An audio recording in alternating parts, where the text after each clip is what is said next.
Assalamualaikum, hai teman-teman, kita ketemu lagi dengan aku Enisa Yuliati. Di video kali ini aku mau kasih tahu cara bikin burnt cheesecake murah meriah. Tentunya bikinnya gampang juga, bisa banget dijadiin ide jualan jajanan kekinian. Yuk langsung aja ke cara membuatnya. Di wadah terpisah, di wadah besar atau boil, aku punya keju olahan dan akan aku campur gula pasir ke dalamnya. Kita aduk kedua bahan tersebut sampai tercampur menjadi satu, sampai gulanya larut. Karena ini kejunya keju olahan, jadi teksturnya padat dan dia sedikit berminyak. Sekarang aku aduk ganti menggunakan spatula karena dia cukup padat ya. Keju ini sepertinya mengandung margarin, makanya dia gurih banget, tapi dia murah banget sih ini teman-teman. Setengah kilo nggak sampai 30 ribuan, udah termasuk ongkir karena aku belinya di toko online ya. Keju ini cukup worth it, dijadikan pengganti keju oles atau cream cheese dan cocok banget dibikin ide jualan. Sekarang untuk selanjutnya akan aku tambahkan telur ayam utuh, lebih bagus lagi kalau telurnya masih fresh.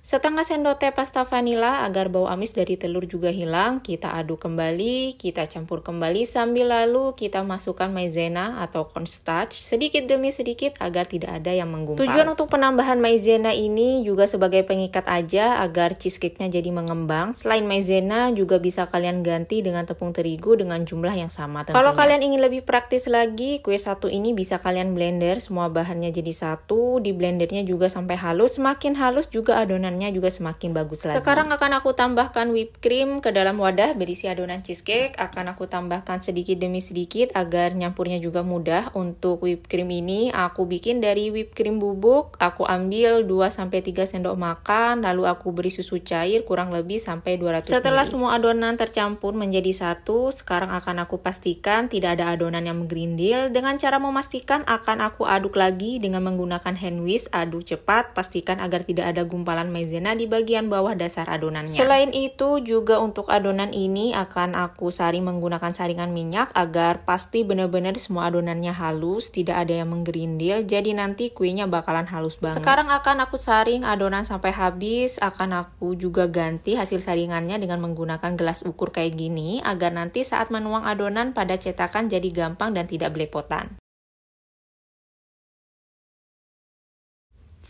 Sekarang kalau udah beres semua, mau aku cetak. Ini sekarang akan aku cetak adonan cheesecake dengan menggunakan cetakan muffin atau brownies diameter 3 cm bagian dasarnya.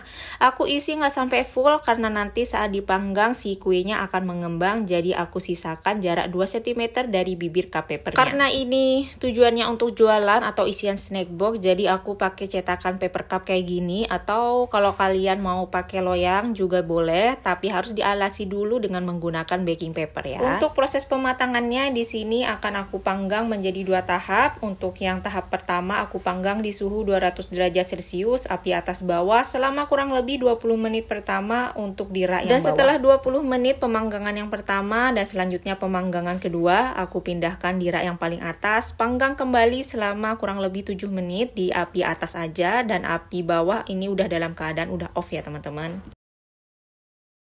Dan ini dia hasilnya, bagian atasnya juga ada beberapa bagian yang gosong, cakep banget. Kita tunggu sampai suhu ruang, dan setelah suhu ruang aku beri buah stroberi di atasnya, juga taburan gula kastor sebagai pemanis agar lebih cantik untuk penampilannya. Untuk bahan toppingnya bisa kalian sesuaikan sendiri aja, mau pakai buah cherry atau blueberry atau mau ditambahkan buah koktail kalengan di atasnya juga boleh. Sesuaikan aja dengan budget dan selera kalian masing-masing. Dan kalau misalnya mau lebih murah lagi, bisa cukup diberi gula kastor aja boleh untuk menekan pengeluaran produksi juga ya. Sekarang mau aku coba untuk kue cheesecake ini juga udah mulai dingin ya teman-teman. Bagian pinggirnya juga ada sedikit gosong-gosongnya. Cheesecake-nya sendiri lembut dan sedikit padat karena dia keju olahan, dan juga gurih banget karena mengandung margarin. Untuk rasa dari cream cheese-nya sendiri asli, dia gurih, manis, aroma kejunya juga tajam banget, rasa kejunya juga kerasa banget. Khas dari keju yang asin, gurih, milky gitu, dia kentara banget. Untuk tekstur tentunya jangan dibandingkan dengan cream cheese asli yang 1 kilonya itu 100 ribuan lebih, tapi menurut aku ini cukup worth it banget sebagai bahan pengganti cream cheese itu sendiri. Nah, itu dia salah satu ide jualan cheesecake yang murah meriah banget, tentunya bisa dijadikan isian snack box juga. Terima kasih banyak, sampai jumpa di resep-resep berikutnya, semoga bermanfaat dan wassalamualaikum.